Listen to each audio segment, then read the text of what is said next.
అందరికీ good evening. AP TET notification విడుదలైన సందర్భంగా మరియు టెట్ సిలబస్ ఏంటి, అదేవిధంగా టెట్ నోటిఫికేషన్ నుంచి ఎప్పటి వరకు మనకు అప్లికేషన్ ఆన్లైన్ చేసుకోవడానికి అవకాశం ఉంది, తర్వాత ఎప్పటి నుంచి మనకి ఎగ్జామ్ జరుగుతున్నాయి, ఎప్పటి వరకు జరుగుతాయి, అదేవిధంగా ఈ టెట్కు ఒక ప్రత్యేకత ఉంది. ఎందుకంటే ఈ మధ్యకాలంలో సుప్రీంకోర్టు మనకు తీర్పు ఇచ్చడం వల్ల ప్రభుత్వ ఉపాధ్యాయులు కూడా టెట్ రాసుకునేటువంటి అవకాశం ఉంది. వాళ్ళు కంపల్సరీగా రాయాలి. వాళ్ళు ప్రస్తుతం చేస్తున్నటువంటి జాబ్లో కొనసాగాలన్నా, మరి అదేవిధంగా వాళ్ళ ప్రమోషన్స్లోకి ముందుకు వెళ్ళాలన్నా కంపల్సరీగా టెట్ పాస్ కావాలని చెప్పేసి సుప్రీంకోర్టు తీర్పు ఇవ్వడం వల్ల ఇప్పుడు వచ్చినటువంటి టెట్కు ఎక్కువ ప్రాధాన్యత సంతరించుకోవడం జరిగింది. మరి సాధారణంగా అయితే ఇంతకుముందు గత టెట్ రాసినటువంటి విద్యార్థులకు టెట్ గురించి అవగాహన ఉంది. పేపర్ 1లో ఎలాంటి సిలబస్ ఉంటుంది, పేపర్ 2లో ఎలాంటి సిలబస్ ఉంటుంది అనేది ఐడియా ఉంది. మరి చాలామంది గత టెట్లోనే కొద్దిమంది టీచర్లు కూడా రాసి పాస్ అయినటువంటి సందర్భం కూడా ఉంది. మరి కొద్దిమంది అప్పట్లో నెగ్లెక్ట్ చేసినటువంటి టీచర్స్ ఇప్పుడు కంపల్సరీగా రాయడానికి ప్రయత్నిస్తున్నారు. అంతేకాకుండా రీసెంట్గా డిఎడ్ కానీ బిఎడ్ కానీ పూర్తి చేసుకున్న విద్యార్థులు కూడా టెట్ రాయడానికి సిద్ధమవుతున్నారు. మరి వారి కొరకు ఈ టెట్కి సంబంధించిన సిలబస్ ఏంటి, టెట్లో ఉన్నటువంటి అంశాలు ఏంటో మనం మాట్లాడుకునే ప్రయత్నం చేద్దాం. ముఖ్యంగా టెట్లో ఏ అంశాల మీద ఎక్కువ స్కోర్ వస్తుంది, ఏ అంశాల మీద మనము ప్రయారిటీ ఇవ్వాల్సి ఉంటుంది అనే దాని మీద మాట్లాడాలి. మనం ఇప్పటివరకు చూస్తే జూన్ 5 నుంచి మన ఆంధ్రప్రదేశ్లో టెట్కి సంబంధించి ఉన్నటువంటి అంశాలు కాబట్టి ఈ ఆంధ్రప్రదేశ్ టెట్కి సంబంధించిన అంశాల్లో ఎప్పటి నుండి అప్లికేషన్ స్టార్ట్ అవుతుందంటే జూన్ 5 నుంచి అప్లికేషన్ స్టార్ట్ అవుతుంది. జూలై 5 వరకు మనకు అప్లికేషన్ను పూర్తి చేసుకోవచ్చు, అంటే మనం అప్లై చేసుకోవచ్చు. మరి మిగతావన్నీ అవసరం లేదు. ఓకే, ఆల్ టికెట్లు ఎప్పుడు వస్తాయి అవన్నీ నార్మల్.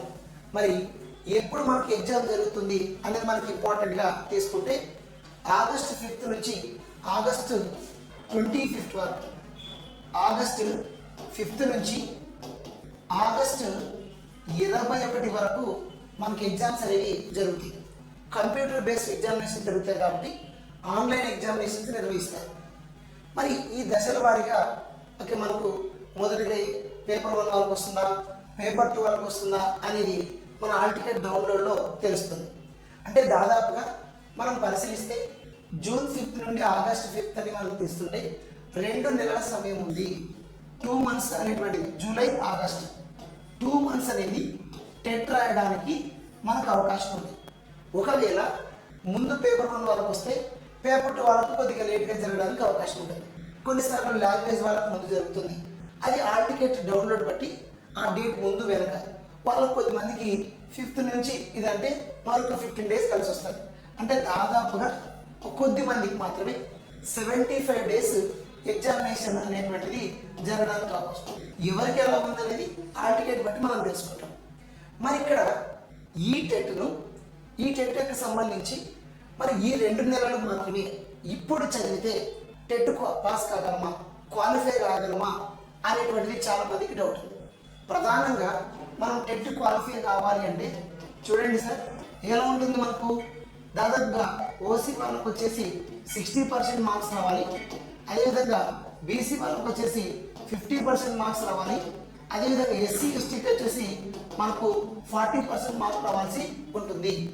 అంటే ఓసీ వాళ్ళకి వచ్చేసి 90 మార్క్స్ ఇక్కడ మనకు రావాల్సి ఉంటుంది, ఇక్కడ వచ్చేసి 75 మార్క్స్ రావాల్సి ఉంటుంది, ఇక్కడ 60 మార్క్స్ రావాల్సి ఉంటుంది. మరి ఈ టెట్ క్వాలిఫై కావాలి అయితేనే మన ఎగ్జామినేషన్ అంటే భవిష్యత్తులో ప్రమోషన్స్ వస్తాయి టీచర్లకి, అదేవిధంగా ఆస్పిరెంట్స్కి అయితే రేపు డిఎస్ రాసుకోవడానికి అవకాశం ఉంటుంది. మరి ఇంత ఉన్నటువంటి అంశాన్ని మనం టెట్ ఎలా ఫస్ట్ క్వాలిఫై కావాలి. అయితే గవర్నమెంట్ టీచర్స్ అయితే టెట్ క్వాలిఫై కావడానికి వాళ్ళు ప్రయత్నం చేస్తే చాలు. కానీ డిఎస్సి ప్రిపేర్ అయ్యేటువంటి ఆస్పిరెంట్స్ డిఈడి చేసిన వాళ్ళు ఖచ్చితంగా టెట్లో క్వాలిఫై కావడమే కాకుండా వాళ్ళు స్కోర్ పెంచుకోవాల్సి ఉంటుంది. ఈ స్కోర్ మనకు అక్కడ ఒక 7.5 మార్కులు ఒక డిఎస్సి మార్కుతో సమానం కాబట్టి అక్కడ వాళ్ళకి వాల్యుబుల్ అవుతుంది. అందుకే గవర్నమెంట్ టీచర్స్ ఎవరైతే ప్రిపేర్ అవుతున్నారో వాళ్ళు క్వాలిఫైకి ప్రయత్నం చేస్తారు, వీళ్ళు వచ్చేసి స్కోరింగ్ ప్రయత్నం చేస్తారు. మరి ఎట్లా స్కోర్ తెచ్చుకోవాలి సార్? ఇక్కడ మనకు పేపర్ 1లో సిలబస్ ఏముంటుంది, పేపర్ 2లో సిలబస్ ఏముంటుంది అనే అంశాన్ని మనం ఇక్కడ చూసే ప్రయత్నం చేద్దాం. వాస్తవానికి మనం పరిశీలిస్తే పేపర్ 1లో సిలబస్, పేపర్ 2లో సిలబస్ దాదాపుగా ఒక 90 మార్క్స్ ఈక్వల్గా ఉంటుంది. 90 మార్క్స్ ఈక్వల్గా ఉంటుంది. తర్వాత పేపర్ 2 వరకు కొద్దిగా చేంజెస్ ఉంటుంది. మనకు పేపర్ 1లో మనం తీసుకుంటే ఆ పేపర్ 1లో మనం పరిశీలించినప్పుడు 5 భాగాలుగా విడగొడతారు పేపర్ 1లో. అంటే ఎవరైతే ఎస్జిటి ప్రిపేర్ అవుతున్నారో వాళ్ళు 5 భాగాలుగా ప్రిపేర్ అవుతారు. ఇందులో 5 భాగాలు మనం తీసుకున్నప్పుడు మొదటిది వచ్చేసి సైకాలజీ అంటారు, class room implementation psychology. Psychology అనేటువంటిది ఉంటుంది. ఆ తర్వాత నెక్స్ట్ వచ్చేసి ఇంగ్లీష్ అనేది ఉంటుంది. ఎవరికైనా ఇది కామన్ ఉంటుంది, గుర్తుపెట్టుకోండి. ఇంగ్లీష్ ఎవరికైనా కామన్ ఉంటుంది, సైకాలజీ ఎవరికైనా కామన్ ఉంటుంది. మరి లాంగ్వేజ్ వచ్చేటప్పటికి తెలుగు రాసే వాళ్ళకి తెలుగు ఉంటుంది, అదేవిధంగా తమిళ రాసే వాళ్ళకి తమిళ్ ఉంటుంది, అదేవిధంగా ఉర్దూ రాసే వాళ్ళకి ఉర్దూ ఉంటుంది. ఏ సబ్జెక్ట్ వాళ్ళకి ఆ సబ్జెక్ట్ ఉండడం జరుగుతుంది. మరి నెక్స్ట్ వచ్చేసి ఇక్కడ మనం పరిశీలించగలిగితే కంటెంట్ అనేది ఉండడం జరుగుతుంది. కంటెంట్తో పాటు పెడగాజీ అనేటువంటిది ఉంటుంది, పెడగోగి అనేటువంటిది ఉంటుంది. ఈ పెడగాజీ అనేటువంటిది ఈ 5 భాగాలుగా పేపర్ 1లో మనకు ఉంటుంది. అయితే చూడండి, సైకాలజీలో 30 మార్క్స్ ఉంటుంది, 30 మార్క్స్కి మనకి ఇక్కడ ఉంటుంది. ఇంగ్లీష్లో కూడా 30 మార్క్స్ అనేటువంటిది రావడం జరుగుతుంది. అదేవిధంగా తెలుగు కూడా 30 మార్క్స్ అనేటువంటిది మనకు ఉండడం జరుగుతుంది. అయితే చాలా మందికి తెలిసిన అంశం ఏంటంటే ఇక్కడ పెడగాజీ మాత్రమే వీటికి మాత్రమే ఉంటుంది అనుకుంటున్నారు, కానీ ఇక్కడ సైకాలజీలో కూడా పెడగాజీ ఉంటుంది, ఇంగ్లీష్లో కూడా పెడగాజీ ఉంటుంది, తెలుగులో కూడా పెడగాజీ ఉంటుంది. ఆ అంశాన్ని మీరు గుర్తుపెట్టుకోవాలి. ఇక్కడ 30 మార్కుల్లో 24 మార్కులు కంటెంట్, 6 మార్కులకు పెడగాజీ ఉంటుంది. ఇక్కడ కూడా 24 మార్కులు కంటెంట్, 6 మార్కులకు పెడగాజీ ఉంటుంది. ఇక్కడ కూడా 24 మార్కుల కంటెంట్, 6 మార్కులకు పెడగాజీ ఉంటుంది. సైకాలజీలో కూడా పెడగాజీ ఉంటుంది, అదే ఇంగ్లీష్లో కూడా పెడగాజీ ఉంటుంది, తెలుగులో కూడా పెడగాజీ ఉంటుంది. మరి కంటెంట్ ప్లస్ పెడగాజీ ఈ రెండింటి కలిపి దాదాపుగా 60 మార్క్స్ ఉండడం జరుగుతుంది. ఇక్కడ కూడా మనం తీసుకుంటే 12 మార్క్స్ పెడగాజీ ఉంటుంది. అదేవిధంగా రిమైనింగ్ 48 మార్క్స్ ఏముంటుందంటే కంటెంట్ ఉంటుంది. అయితే ఇక్కడ మీరు బాగా పరిశీలించగలిగితే పేపర్ 1లో కంటెంట్ కొద్దిగా మనం పరిశీలిద్దాం. ఏముంటుంది కంటెంట్? మ్యాథమెటిక్స్ ఉంటుంది, మ్యాథ్స్ ఉంటుంది, అదేవిధంగా ఈవీఎస్ అని ఉంటుంది. పేపర్ 1 మనకి ఈవీఎస్ అని ఉంటుంది. Mathematics content 24 marks content, 6 marks వచ్చేసి pedagogy. EVS science and social కలిపి 24 మార్క్స్కి కంటెంట్, 6 మార్క్స్ వచ్చేసి మనకు ఒక పెడగాజీ అనేది ఉంటుంది.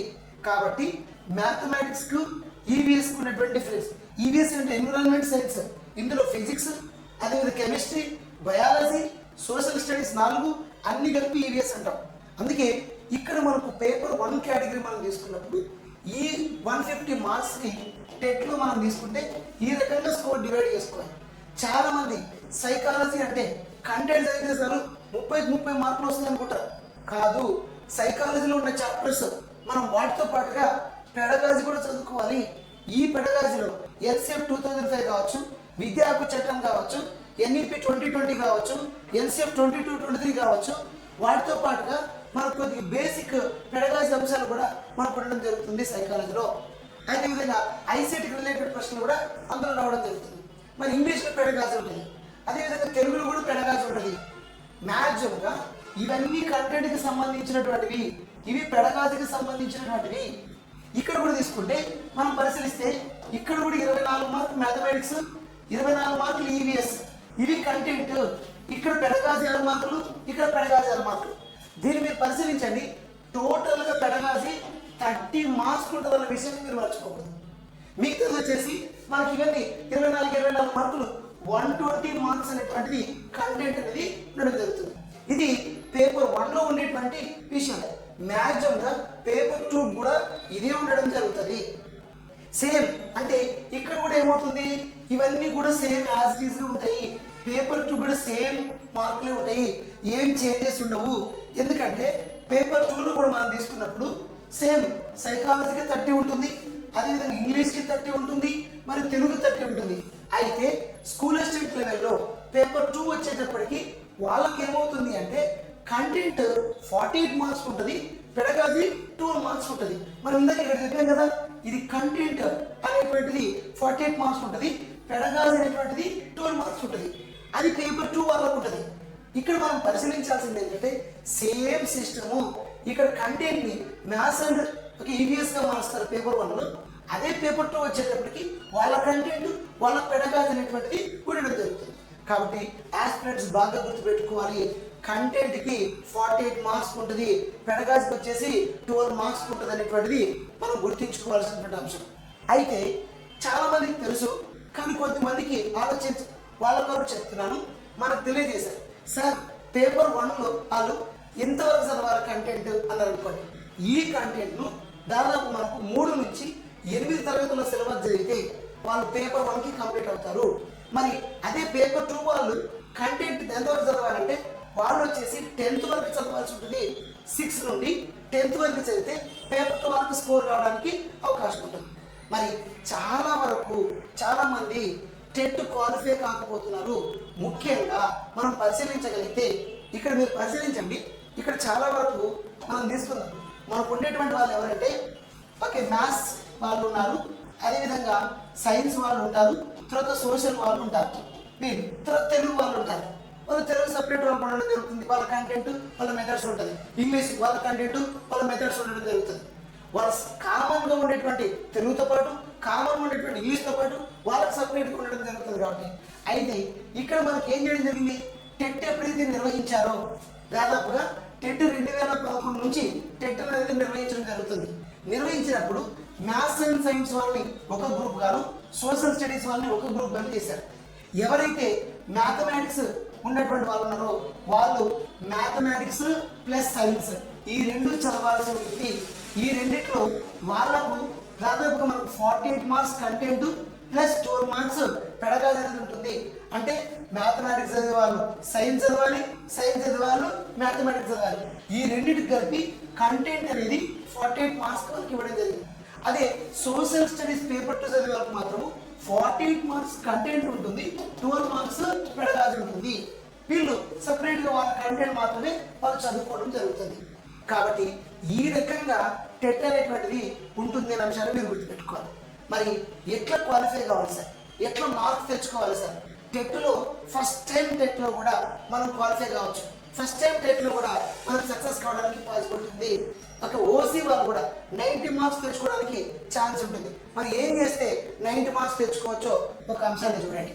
మీరు టెట్ ప్రిపేర్ కావాలన్నటువంటి వాళ్ళు ఫస్ట్ చేయాల్సినటువంటి అంశం ఏంటంటే చాలా మంది చేసినటువంటి అంశాలను నేను చెప్తున్నాను. ఫస్ట్ మీరు సిలబస్ పేపర్ ముందు పెట్టుకోవాలి.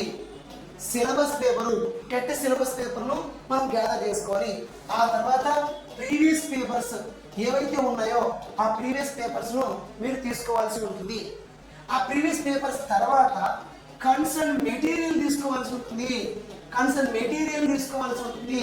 కంపల్సరిగా యాజ్ ఏ ఆస్పిరెంట్ మెటీరియల్ మనం గ్యాదర్ చేసుకోవాల్సి ఉంటుంది. సార్ ఏం మెటీరియల్ గ్యాదర్ చేసుకోవాలి, ఎక్కడ మెటీరియల్ మనం గ్యాదర్ చేసుకోవాలి? ఈ మెటీరియల్ మనకు 2 రకాలుగా అవైలబిలిటీ ఉంటుంది. ఈ మెటీరియల్ మనకు 2 రకాలుగా అవైలబిలిటీ ఉంటుంది. ఒకటి ఆఫ్లైన్ అంటే బుక్స్ రూపంలో మెటీరియల్ అవైలబిలిటీ ఉంటుంది. సెకండ్ వన్ ఆన్లైన్ రూపంలో మెటీరియల్ అవైలబిలిటీ ఉంటుంది. అంటే ఆన్లైన్ వీడియోస్ కావచ్చు, రికార్డింగ్ వీడియోస్ కావచ్చు, మెంటర్షిప్ వీడియోస్ కావచ్చు, వాటిలో అవైలబిలిటీ ఉంటుంది. మరి ఇప్పుడు చాలా మంది విద్యార్థులకు ఒక డైలమాలో ఉన్నారు. ఏంటి సార్, ఇప్పుడు మనం ఆఫ్లైన్ మెటీరియల్ తీసుకున్నాం అనుకోండి, ఈ మెటీరియల్ సైకాలజీ తీసుకుంటాం సార్, సైకాలజీ ఉంది, ఈ సైకాలజీ తీసుకుంటాము, తర్వాత ఇంగ్లీష్ తీసుకుంటాము, తెలుగు తీసుకోవడం జరుగుతుంది. అదేవిధంగా మనకు కంటెంట్ తీసుకుంటాము, ఎవరి కంటెంట్ వాళ్ళు తీసుకుంటారు, పెడగాజీ తీసుకుంటారు. ఇక్కడ మనం అంశాన్ని పరిశీలించాలి సార్. చాలా మంది ఇప్పటికీ పెడగాజీ అనే పదం వాడకుండా మెథడాలజీ అనే పదం వాడతారు. అసలుకి పెడగాజీ అనే పదం వచ్చి ఎన్సీఎఫ్ 2005 సూచించింది. అయినా ఇప్పటికీ వాళ్ళు ఏం వాడుతున్నారు, ఒక మెథడాలజీని వాడుతున్నారు. పెడగాజీని వాడాలి, గుర్తుపెట్టుకోండి. ఈ పెడగాజీకి సంబంధించిన ఇన్ని అంశాలను మీరు మెటీరియల్ను గ్యాదర్ చేసుకోవాలి. మరి సైకాలజీ మెటీరియల్ అన్నప్పుడు సాధారణంగా మనకు మార్కెట్లో అవైలబిలిటీ ఉంటుంది. ఒక బుక్ ఉంటుంది, దాని చివరిలోనే పెడగాజీ కూడా ఇచ్చి ఉంటారు. దాన్ని బట్టి మీరు మంచి మెటీరియల్ను చూసుకొని సెలెక్ట్ చేసుకోవచ్చు. అది ఏ మెటీరియల్ తీసుకోవాలో కూడా నేను లాస్ట్లో చెప్పడం జరుగుతుంది. అదేవిధంగా ఇంగ్లీష్ అనుకోండి, సేమ్ ఇంగ్లీష్ కంటెంట్, దాని గ్రామరు, దాని పెడగాజీ, ఇది కూడా మనకు మెటీరియల్ దొరుకుతుంది. ఇంగ్లీష్ తెలుగు కూడా అంతే, దానికి సంబంధించింది మార్కెట్లో దొరుకుతుంది. మరి టెక్స్ట్ బుక్లు ఓకే, ఎదుగుదల చెప్పాను కదా. పేపర్ 1 మార్క్ అంటే మ్యాథ్స్, ఈవీఎస్కి సంబంధించిన కంటెంట్ మరియు వాటికి సంబంధించిన 12 మార్క్స్ పెడగాజీ, ఇవి మన మార్కెట్లో మెటీరియల్ దొరుకుతుంది. ఈ మెటీరియల్ను మనము బయట పర్చేజ్ చేస్తాము. ఇక్కడ మనం పరిశీలించాల్సిన విషయం ఏంటంటే దాదాపుగా ఇక్కడ ఒక బుక్ వస్తుంది సార్, ఇక్కడ ఒక బుక్ వస్తుంది, ఇక్కడ ఒక బుక్ వస్తుంది, ఇందులోనే ఉంటాయి. కావాలంటే కొన్నిసార్లు ఇక్కడ పెడగాజీ ఒకటి, ఇక్కడ ఒక పెడగాజీ ఒకటి ఇవ్వడం జరుగుతుంది. మరి ఇక్కడ కంటెంట్ వచ్చేటప్పటికి దాదాపుగా మ్యాథమెటిక్స్కో బుక్, అదేవిధంగా ఫిజిక్స్ అండ్ కెమిస్ట్రీకో బుక్, తర్వాత బయాలజీకో బుక్, సోషల్కి వచ్చేసి మనకు 4 బుక్లు వస్తాయి. ఇన్ని బుక్లు ప్లస్ పెడగాజీకి వచ్చేసి మళ్ళీ ఒక బుక్ అనేది రావడం జరుగుతుంది. మరి ఇన్ని రకాలైనటువంటి బుక్స్ మనం చదువుకుంటే ముందు పెట్టుకొని మనము ఈ 2 నెలల్లో 2 మంత్స్లో మనం ఎలా వీటిని అప్రోచ్ అవ్వాలి, 2 మంత్స్లో మనం వీటిని ఎలా అప్రోచ్ అవ్వాలి అనేటువంటిది ఒక సందేహం.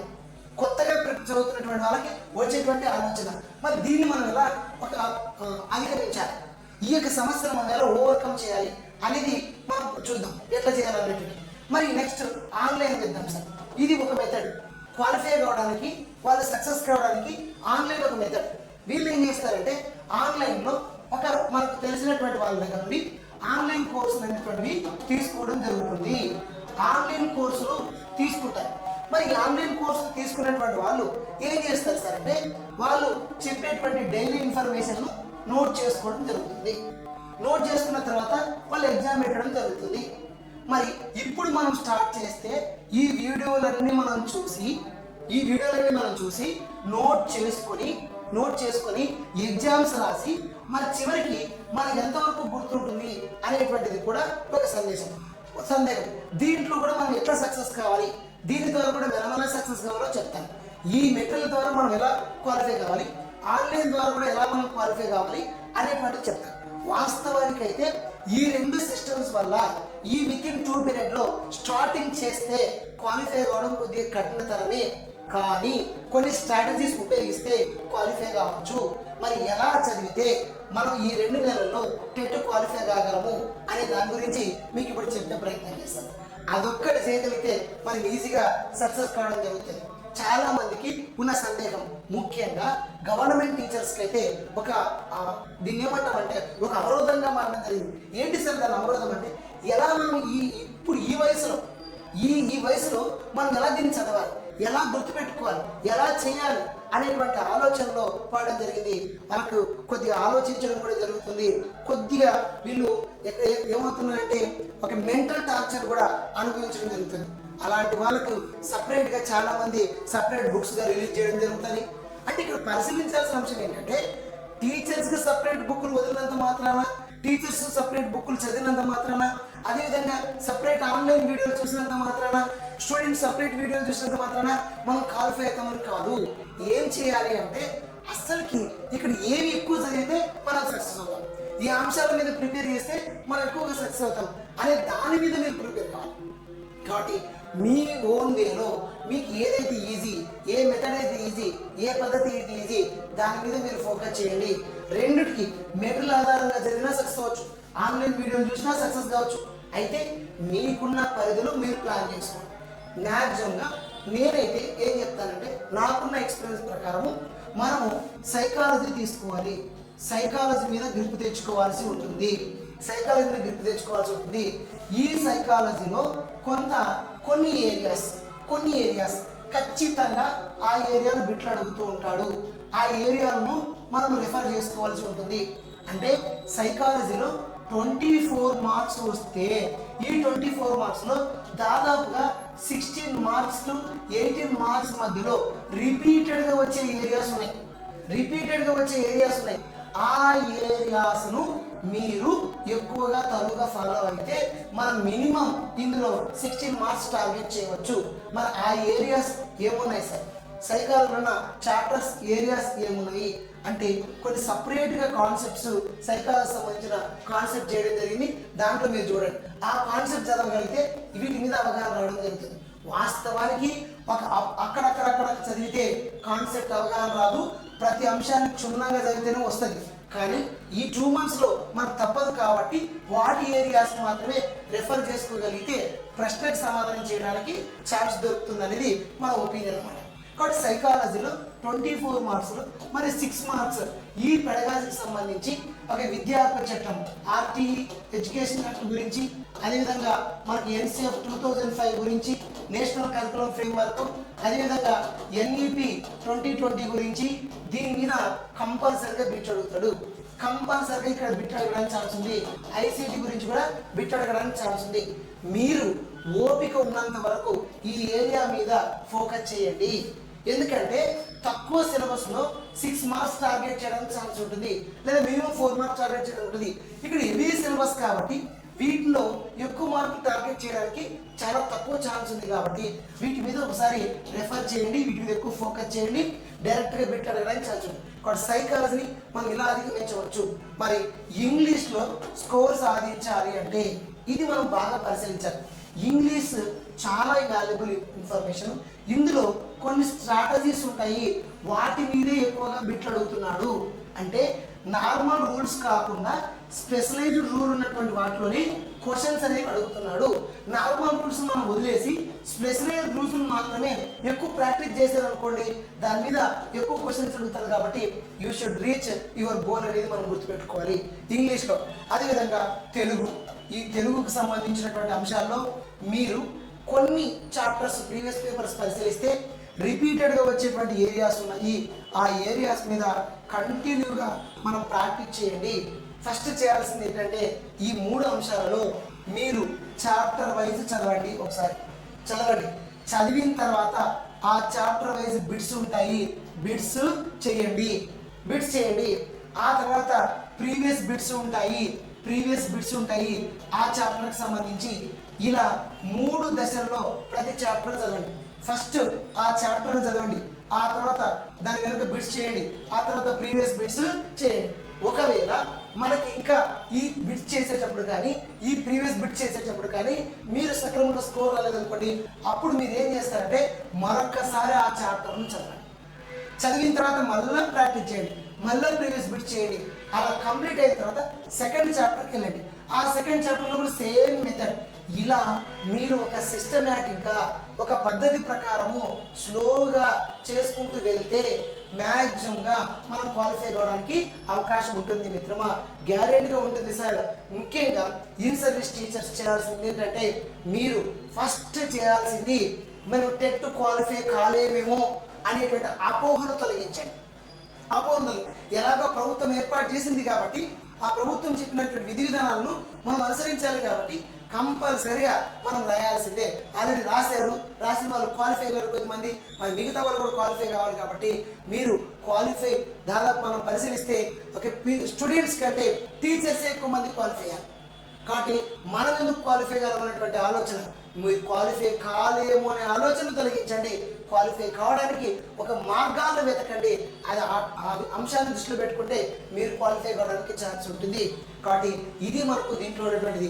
సైకాలజీలో మార్క్ ఎట్లా తెచ్చుకోవాలి, అదేవిధంగా దీంట్లో మార్క్స్ ఎలా తీసుకొని రావాలి, తర్వాత దీంట్లో మార్క్స్ ఎలా తీసుకొని రావాలి అనే అంశాన్ని మీరు ఎక్కువగా ఫోకస్ చేయండి. నేను ఇంపార్టెంట్ సైకాలజీకి సంబంధించిన టాపిక్స్ కొన్ని రెడీ చేశాను. ఆ టాపిక్స్ మాత్రమే మీరు చూసుకోగలిగితే ఫస్ట్ దాని మీద ఫోకస్ చేయడానికి ఛాన్స్ ఉంటుంది. అదేవిధంగా మనము ముఖ్యంగా మెథడాలజీ గురించి, పెడగాజీ గురించి, సరే మనకు మెథడాలజీ అనే పదం వాడుతున్నాం, పెడగాజీ అనే పదం వాడాలి. మరి పెడగాజీలో నేను 2 అంశాల గురించి మాట్లాడతాను. ఈ పెడగాజీకి సంబంధించి ట్రై మెథడ్స్ అంటారు. అసలు ట్రై మెథడ్స్ అనే పదమే వాడకూడదంటే మనం మెథడ్స్ అనే వాడుతున్నాం. ట్రై మెథడ్స్ అసలు ట్రై మెథడ్స్ అని మన పదమే లేదు. సరే తర్వాత కాలంలో మనం మాట్లాడుతున్నాం పెడగాజీ అని చెప్పేసి. ట్రై అంటే మ్యాథమెటిక్స్, అదేవిధంగా అక్కడ మనకి ఏంటి సైన్స్, తర్వాత సోషల్. యాక్చువల్గా టెట్కు ఇవి లేనే కదా, టెట్కు ఈవీఎస్ కదా, ఎన్విరాన్మెంటల్ సైన్స్ కదా. కాబట్టి ఎన్విరాన్మెంటల్ సైన్స్లో మరియు మ్యాథమెటిక్స్లో మనకు పెడగాజీ గురించి ఉంది. దీంట్లో మనకి ఎన్ని చాప్టర్స్ ఉన్నాయి అంటే దాదాపుగా 8 చాప్టర్స్ ఉంటాయి. 8 చాప్టర్స్లో ఫస్ట్ వచ్చేసి పరిచయం అనేది ఉంటుంది. ఇంట్రడక్షన్ ఆఫ్ ద మ్యాథమెటిక్స్ కానీ, ఇంట్రడక్షన్ ఆఫ్ ద సైన్స్ కానీ, introduction of the social studies కానీ ఉంటుంది. అదేవిధంగా 2 మనకి ఏంటంటే విద్యా లక్ష్యాల వర్గీకరణ ఉంటుంది. విద్యా లక్ష్యాల వర్గీకరణ ఉంటుంది. ఇది 2వ చాప్టర్. దీంట్లోనే విలువలు అనే చాప్టర్, ఉద్దేశాలు, గమ్యాలు, లక్ష్యాలు, స్పష్టీకరణలు, అకాడమిక్ స్టాండర్డ్స్, విద్యా ప్రమాణాలు అనే చాప్టర్ ఇందులో ఉండడం జరుగుతుంది. మరి 3వ చాప్టర్ ఏంటంటే టీచింగ్ మెథడ్స్, బోధనా పద్ధతిలోనే ఉంటుంది, బోధనా పద్ధతులు ఉంటుంది. మరి 4వ చాప్టర్ ఏంటంటే కరికులం విద్యా ప్రణాళిక ఉంటుంది. అదేవిధంగా 5వ చాప్టర్ ఏంటంటే మనకు తీసుకుంటే ఇందులో మనకు important point TLM, teaching learning material అంటారు, ఇది ఉంటుంది. మరి 6వ చాప్టర్ ఏముంటుంది, వనరులు, రిసోర్సెస్ అనేది ఉండడం జరుగుతుంది. మరి 7వ చాప్టర్ ఏముంటుంది అంటే దీంట్లో మనకు సింపుల్ గా పాయింట్ ఉండడం జరుగుతుంది, ఎవాల్యుయేషన్, అసెస్మెంట్ అంటారు. Evaluation, assessment. 8వ చాప్టర్ ఏముంటుంది, అదేవిధంగా టీచర్ కానీ, అదేవిధంగా మిస్లీనియస్ అంశాలు ఇందులో ఉంటాయి. అంటే ఇక్కడ మనం స్కోర్ చేయడానికి ఈ ఏరియాస్ మనం చదవాల్సి ఉంటుంది. అయితే చాలా మంది చేస్తున్నది ఏంటంటే మొత్తం text book, pedagogy book open చేయగానే ఆ పెడగాజీలో ప్రతి ఫస్ట్ పేజీలో చదువుకొని పోతారు. ఇలా చదవకూడదు. ఇప్పుడున్నటువంటి షార్ట్ పీరియడ్లో ఇందులో 4 చాప్టర్లను బాగా చదవగలిగితే మనకు 12 మార్క్స్లో 8 మార్క్స్ రావడానికి ఛాన్స్ ఉంది. ఏం చదవాలి మీరు? టీచింగ్ మెథడ్స్ చదవాలా, అదేవిధంగా కరికులం చదవాలా, అదేవిధంగా ఎవాల్యుయేషన్ చదవాలా, ఖచ్చితంగా అక్కడ బిట్ అడగడానికి ఛాన్స్ ఉంది. తర్వాత ఎడ్యుకేషనల్ ఆబ్జెక్టివ్స్, విద్యా లక్ష్యాల వర్గీకరణ చదవాలి. విద్యా లక్ష్యాలు ఈ 4 చాప్టర్లు చదివితే 12 మార్క్స్లో 8 మార్క్స్ రావడానికి ఛాన్స్ ఉంది. ఒకసారి ఎక్కువ రావచ్చు, ఒకసారి తక్కువ రావచ్చు, కానీ ఇది మాటలో ఎక్కువ స్కోరింగ్ ఇవ్వడానికి అవకాశం ఉంటుంది. మిగతా వాటిలో ఒక్కొక్క దానిలో ఒక మార్క్ వస్తుంది, కానీ దీంట్లో రెండు రావడానికి ఛాన్స్ ఉంది. కారణం ఏంటంటే హెవీ సిలబస్ కాబట్టి ఇక్కడ మార్క్ వస్తుంది. పెడగాజీలో ఇక్కడ మీరు చూడండి, సోషల్ స్టడీస్లో కానీ, అదేవిధంగా మనకు ఎడ్జిటి పేపర్ 1లో కానీ స్కోర్ రావడానికి ఛాన్స్ ఉన్నటువంటి ఏరియాస్ ఇవి. వీటిని బాగా చదవండి. అయితే ఇక్కడ కూడా మనం చేయాల్సింది ఏంటంటే దీంట్లో కూడా కొన్ని టర్మ్స్ బాగా చదవాలి సార్. కొన్ని టర్మ్స్ ఉంటాయి, వాటిని రిపీటెడ్గా క్వశ్చన్ అడుగుతున్నాడు. ఆ ఏరియాలో మీరు ఎక్కువగా చదవాల్సి ఉంటుంది. మీరు చూస్తే ఇక్కడ నేను ఒక ఎగ్జాంపుల్ చెప్తాను. గత టెట్ను పరిశీలించిన, ఇంతకుముందు టెట్ పరిశీలించిన రివైజ్డ్ బ్లూమ్స్ టాక్సానమీ నుంచి ఎక్కువ క్వశ్చన్స్ అడిగారు. రివైజ్డ్ బ్లూమ్స్ టాక్సానమీ ఎక్కువ క్వశ్చన్స్ అడిగారు కాబట్టి ఈ రివైజ్డ్ బ్లూమ్స్ టాక్సానమీ మీద మనం ఫోకస్ చేయాల్సి ఉంటుంది.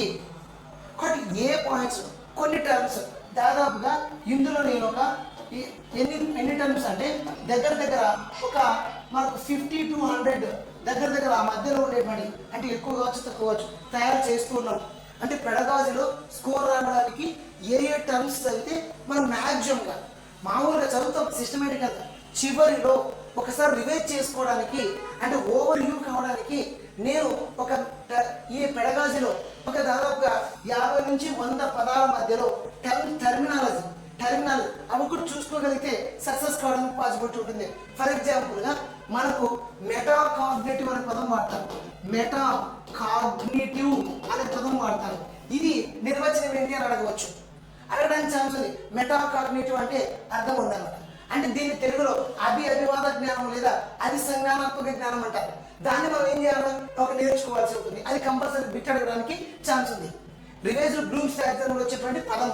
ఇట్లా న్యూ టర్మ్స్ మీద క్వశ్చన్స్ అడుగుతాం. మరి మెటా కాగ్నిటివ్ అంటే ఏంటి? ఒక అంశాన్ని ఎలా అర్థం చేసుకోవాలి, ఒక అంశాన్ని ఎలా నేర్చుకోవాలి అని ఆలోచించే స్థితిని మెటా కాగ్నిటివ్ అంటారు. ఇట్లా డెఫినేషన్స్ నేను మీకు అందించడం జరుగుతుంది. మరి రివైజ్డ్ బ్లూమ్స్ టాక్సానమీ ఎవరు చేశారు? అండర్సన్, క్రాత్హాల్ చేశారు. ఏ సంవత్సరంలో చేశారు? 2001లో చేశారు. ఎన్ని అంశాల్లో చేశారు? 3 అంశాలు చేశారు. పదజాలంలో మార్పు చేశారు, ఉద్ఘాటనలో మార్పు చేశారు, నిర్మాణంలో మార్పు చేశారు. పదజాలం ఎట్లా మార్పు చేశారు, ఉద్ఘాటన ఎట్లా మార్పు చేశారు, నిర్మాణంలో ఎట్లా మార్పు చేశారు అనే అంశాల మీద చదువుకోగలిగితే ఒక బిట్ కన్ఫామ్గా రావడం జరుగుతుంది. అంటే ఏ ఏరియాలో బిట్ ఎక్కువ వస్తుందో వాటన్నిటిని టర్మ్స్ ఒకసారి మనం రెడీ చేయడం జరుగుతుంది. కాబట్టి కంపల్సరిగా ఇలా చదివితే సక్సెస్ కావడానికి అవకాశం ఉంటుంది. ఓకే, ఇక్కడ ఓకే పేపర్ 1 వాళ్ళు అదే పేపర్ 2 కూడా ఓకే మ్యాక్సిమంగా సేమ్ మెథడ్ ఈ 4 చాప్టర్ నుండి ఎక్కువ క్వశ్చన్స్ వస్తాయి, రిమైనింగ్ చాప్టర్స్ నుంచి ఒక తక్కువ క్వశ్చన్ రావాలి. ఈ ఏరియాలో ఎక్కడెక్కడ క్వశ్చన్ ఎట్లా అడుగుతారో వాటి మీద మనం బాగా గుర్తించుకోవాల్సి ఉంటుంది. ఒక చిన్న ఎగ్జాంపుల్ చెప్తాను సార్, ఎట్లా మన కాన్సెప్ట్ను గుర్తుపెట్టుకోవాలనేది. ఫర్ ఎగ్జాంపుల్గా చాలా మంది కరికులం అనేటువంటిది ఒకటి ఉంది. దీన్ని విద్యా ప్రణాళిక అంటారు, పాఠ్య ప్రణాళిక అంటారు. ఇది అర్థం కావాలని మనకు అర్థం కావాలన్నప్పుడు మ్యాటర్లో ఏముండదు. కాబట్టి ఇక్కడ విద్య యొక్క ముఖ్య ఉద్దేశం కానీ ప్రభుత్వం యొక్క ముఖ్య ఉద్దేశం కానీ ఏంటి, విద్యార్థిలో సంపూర్ణ మూర్తిమత్వ వికాసం తీసుకొని రావడమే ఒక విద్య యొక్క ముఖ్య ఉద్దేశం. దాని కొరకు విద్యార్థుల సంపూర్ణ మూర్తిమత్వ వికాసం తీసుకొని రావాలంటే curriculum activities, co curriculum activities, extra curriculum activities అందచేయాలి. కరికులం యాక్టివిటీస్ అంటే టెక్స్ట్ బుక్లో ఉన్న సిలబస్ చెప్పాలి. కో కరికులం యాక్టివిటీస్ అంటే టెక్స్ట్ బుక్లో సిలబస్ అర్థం కావడానికి మనం చేసే క్షేత్ర పర్యటనలు కానీ, విహారయాత్రలు కానీ, ప్రాజెక్టులు కానీ, ప్రయోగాలు కానీ, నాటకీకరణలు కానీ కిందకు వస్తాయి. ఎక్స్ట్రా కరికులం యాక్టివిటీస్ అంటే కరాటే, డ్యాన్సు, నృత్యము, అదేవిధంగా ఆటలు, పాటలు, ఇవి ఎక్స్ట్రా కరికులం యాక్టివిటీస్. ఒక విద్యార్థిలో ఈ 3 అంశాలు మనం కలగజేయగలిగితే విద్యార్థుల సంపూర్ణ మూర్తిమత్వ వికాసాన్ని కలగజేయగలము అనేది ముఖ్య ఉద్దేశం. దీని కొరకు ప్రభుత్వము ఎట్లా కలగజేయాలి, వీళ్ళు సంపూర్ణ మూర్తిమత్వ వికాసం తీసుకొని వారు పిల్లవాళ్ళు అనుకుంటారు. ఎవరు అనుకుంటారు, ప్రభుత్వం అనుకుంటుంది. ఎట్లా చేయాలో అర్థం కావట్లేదు. దానికి వచ్చినటువంటి మార్గమే, దానికి ఉన్నటువంటి ఒక దారే కరికులం. ఈ కరికులం అనే ఒక దారిని ఏర్పాటు చేసుకొని ఒక ప్రభుత్వం గారి విద్యా వ్యవస్థ నడుచుకుంటూ వెళ్ళి ఈ విద్యార్థులు సంపూర్ణ మూర్తిమత్వ వికాసం తీసుకురావడానికి ఈ కార్యక్రమాలు చేపడుతుంది. కాబట్టి కరికులం అనే ఆంగ్ల భాష పదం కర్రేరి అనే లాటిన్ భాష నుండి వచ్చింది. కర్రేరి అనగా ఒక మనకు అన్నపు బాట, పరిగెత్తే దారి, గమ్యాన్ని చేరుకునే మార్గము అంటాము. కాబట్టి ఈ రకంగా మనం ఆ పాయింట్ అర్థమైతే క్వశ్చన్ ఇప్పుడు ఆన్సర్ చేయొచ్చు. మరి ఇట్లాంటి టర్మ్స్ నేను కొన్ని తయారు చేసి మీకు ఒక చివరి రోజుల్లో అంటే రాసేటప్పుడు, టెట్ రాసేటప్పుడు ఒక రివైజ్ చేసుకోవడానికి ఒక వీడియోను మనం తయారు చేస్తాం. ఖచ్చితంగా ఆ అంశాన్ని మనం ఈజీగా అర్థమయ్యేటట్లు చెప్పేటువంటి ప్రయత్నము చేయడం జరుగుతుంది. కాబట్టి పెడగాజులో స్కోర్ తెచ్చుకోవడానికి కానీ, సైకాలజీలో స్కోర్ తెచ్చుకోవడానికి కానీ, తర్వాత ఇంగ్లీషు, తెలుగు వీటిలో కంటెంట్లో కూడా చూడండి. కంటెంట్ మొత్తం చదవకూడదు. కంటెంట్లో న్యూ పదజాలం, టర్మినాలజీ, అదేవిధంగా నూతన పదాలు, యథార్థాలు, సాధారణీకరణాలు, భావనలు, సిద్ధాంతాలు, నియమాలు ప్రతి కాన్సెప్ట్లో ఉంటాయి. వాటిని సపరేట్ చేయండి. ఫస్ట్ వాటిని చదవండి, ఆ తర్వాత మీరు మిగతా వాటికి వెళ్ళండి. మనం తొందరగా తక్కువ సమయంలో ఎక్కువ స్కోర్ తెచ్చుకోవడానికి అవకాశం ఉంటుంది. కాబట్టి మనం ఖచ్చితంగా రాబోయేటువంటి రోజుల్లో కావాల్సిన ఇన్ఫర్మేషన్ మీకు అందిస్తూ ఉండడం జరుగుతుంది. మీకు ఏ అంశంలో ఒక క్రిటికల్ ఉంటుందో ఆ అంశానికి అందించడం జరుగుతుంది. ముఖ్యంగా గవర్నమెంట్ టీచర్స్ ఫస్ట్ మీరు చేయాల్సింది ఏం సార్ అంటే, మేడమ్స్ మీరు ఫస్ట్ భయపడకండి. మీరు సాధించినట్టు ఏముండదు. మీరు ప్రయత్నం ఒక ఎక్కడ పోతుంది. మనం ఆల్రెడీ మనకు సంవత్సరానికి 2 సార్లు ప్రభుత్వం టెట్ నిర్వహిస్తుందని మనం చెప్పడం జరిగింది. కాబట్టి ఫస్ట్ అటెంప్ట్లోనే కంప్లీట్ చేసుకునేటువంటి ప్రయత్నం చేయండి. ఎందుకంటే నెక్స్ట్ ఏమవుతుంది సార్, పొరపాటుగా మనకు ఓకే తొందరగా ప్రమోషన్ విధులు వచ్చిందనుకోండి, అప్పుడు ప్రమోషన్ వచ్చిన వాళ్ళకి టెట్ క్వాలిఫై అయిన వాళ్ళకి ప్రమోషన్ ఉన్నారనుకోండి ఇబ్బంది అవుతుంది. కాబట్టి వచ్చిన అవకాశాన్ని ముందు మనం సద్వినియోగం చేసుకోవాలి. కాబట్టి ముందు ఇప్పుడే క్వాలిఫై అయితే మనం సేఫ్ జోన్లో ఉండడానికి అవకాశం ఉంటుందని నేను మీకు తెలియజేయడం జరుగుతుంది. కాబట్టి టెట్ రాయబోతున్నటువంటి అందరికీ కూడా ఓకే ఆల్ ద బెస్ట్ చెప్పడం జరుగుతుంది. కాబట్టి happy to prepare the TET examinations. బాగా చదవండి, ఓకే సిస్టమేటిక్గా చదవండి, ఓపిక్గా చదవండి, ఆలోచించి చదవండి, ప్రాక్టీస్ బాగా చేయండి. 60% చదవండి, 40% ప్రాక్టీస్ చేయండి. స్టార్టింగ్లో చివరికి వచ్చేటప్పటికి 40% చదవండి, 60% ప్రాక్టీస్ చేయండి. ఈ కొన్ని సూత్రాలు నాకు తెలిసినటువంటి కొన్ని అంశాలను మీకు తెలియజేయడం జరుగుతుంది, ఉపయోగపడతాయని భావించడం జరుగుతుంది. నా పేరు శ్రీనివాసులు. మీకు ఏదైనా డౌట్ ఉండగలిగితే ఈ నెంబర్కి మీరు కాల్ చేసి నాకు తెలిసినటువంటి సమాచారాన్ని మీకు అందజేయడము జరుగుతుంది సార్. థ్యాంక్ యూ టు అందరికీ కూడా. తర్వాత నెక్స్ట్ వీడియోలో మనం ఏం చేయాలి, ఎలా చేయాలని కూడా మీకు తెలియజేయడము జరుగుతుంది.